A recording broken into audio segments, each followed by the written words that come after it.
Dear students, the mass production of mobile devices is a salient feature of the digital economy that we live in.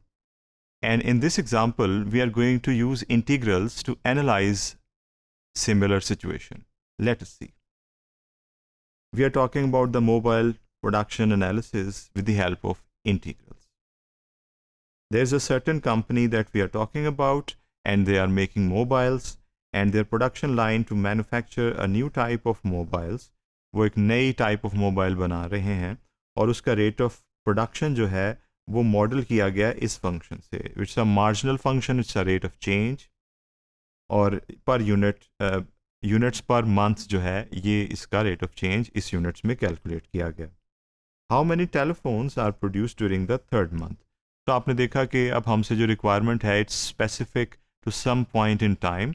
तो जो third month है उस तक are produced during the third month. अब ये तीसरे month की बात हो रही है कि तीसरे मंथ में कितने मोबाइल्स प्रोड्यूस होंगे.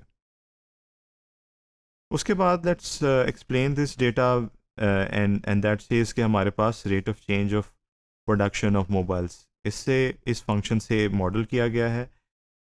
Integrating with respect to T will give us the production function over time, क्योंकि आपको पता है हमें rate of change of production function दिया हुआ है, जहाँ पर हमें इस चीज़ का ख्याल रखना है कि प्रोडक्शन फंक्शन लेबर या कैपिटल पर डिपेंड नहीं कर रहा, बल्कि ओवर टाइम हमने इस चीज़ को एनालाइज किया. One of the reason is that technology basically changes over time, and the thing that we are talking about is digital good, that is a mobile, the production of which depends quite a bit on time, which implicitly represents कि over time technology improve होगी and there will be better and greater level of production. However, we are talking about the third month only, और उसके लिए जब हमने integration की on the left hand side, we got this expression. इसको आप simplify कर सकते हैं by using the integration rules that you have studied before. DIY आप यहाँ तक कर सकते हैं.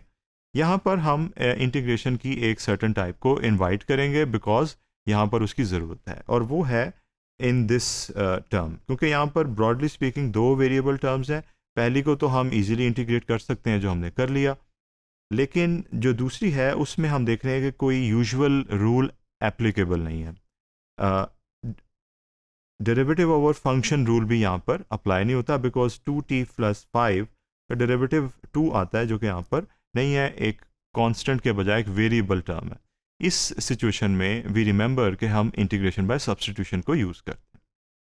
तो हमने सिर्फ इसी चंक को बोरो किया, बाकी जो हमारे पास 2t था या उससे पहले जो कोफिशिएंट था उसको हमने वैसे ही रहने दिया और सिर्फ इस हिस्से को बोरो किया. और इसकी चूँकि हम इंटीग्रेशन बाय सब्स्टिट्यूशन करने जा रहे हैं, u हमारे पास है ये क्योंकि हमने एज्यूम किया इस टर्म को एज u, और इसका मतलब ये है कि हम इसे रीअरेंज करके t की वैल्यू इसमें से निकाल सकते हैं. उसके बाद है du/dt, हमने इसी का डेरिवेटिव t के लिहाज से कैलकुलेट किया क्योंकि ये t की टर्म्स में है. इससे हमारे पास आंसर आ जाएगा सिंपली स्पीकिंग 2, जो कि सिंपल उसका डेरिवेटिव है. इसको रीअरेंज करके हम du/2 निकालेंगे as the value of dt.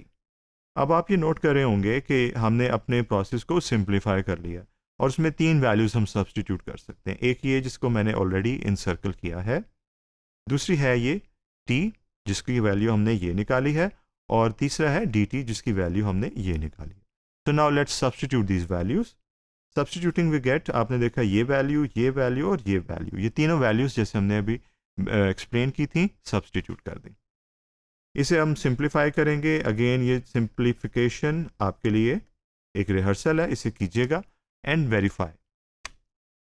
अब इसके बाद जब हमने ये स्टेप कर लिया तो हमारे पास again it's easy to do this thing because it is simple arithmetics. Simplification के बाद जब हम यहाँ तक आ गए, इंटीग्रेशन के भी स्टेप्स हमने यहाँ पर कर लिए, इसे हम u कर लिया, इसे हमने डेरिवेटिव ओवर फंक्शन रूल को यूज़ करते हुए नेचुरल लॉग ऑफ u कर दिया.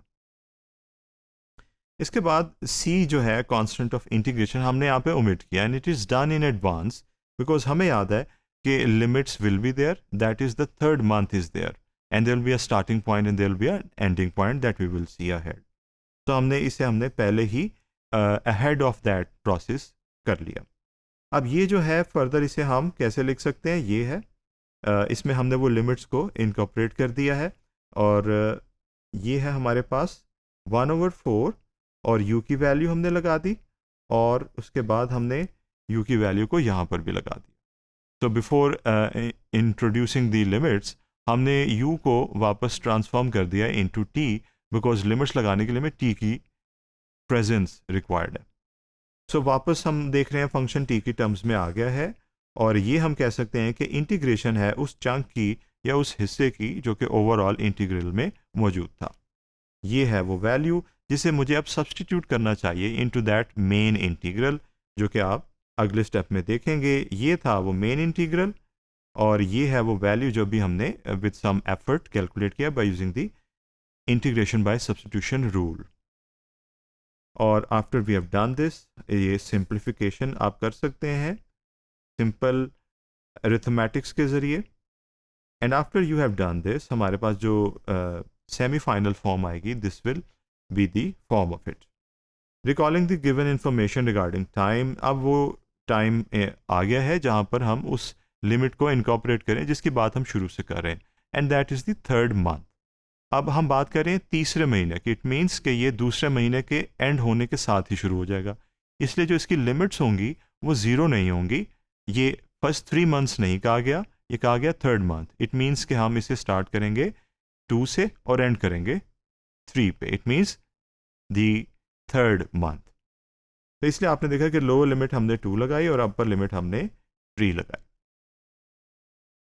Visible here. तो अब हम राइट हैंड साइड पे ये चीज़ इनकॉर्पोरेट करने जा रहे हैं जो कि यहाँ पर आप देखेंगे ऑन द नेक्स्ट पेज। आपने देखा कि हमने ये वैल्यूज़ को सब्सटीट्यूट कर दिया। यहाँ पर you can take a pause and you can see कि after putting the limits how the things look like, do they look like the same. और इसे सिंप्लीफाई किया हुआ है अगले स्टेप में। ये सारे स्टेप अगेन आपको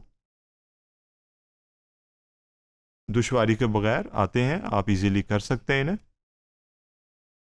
और finally the answer will be this, जो कि आप वेरीफाई कर सकते हैं बाय सॉल्विंग।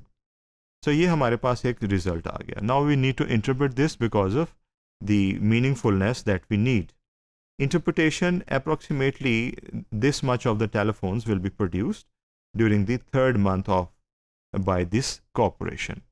So हम बात कर रहे थे सिर्फ तीसरे महीने की, और तीसरे महीने में इतने मोबाइल्स प्रोड्यूस होंगे, और this is the rounded off number of the answer that we got, because definitely इस प्रोसेस को जब हम आंसर की फॉर्म में लिखेंगे, we need to write it in whole numbers so that we can say 2626 telephone mobiles are produced during the 3rd month.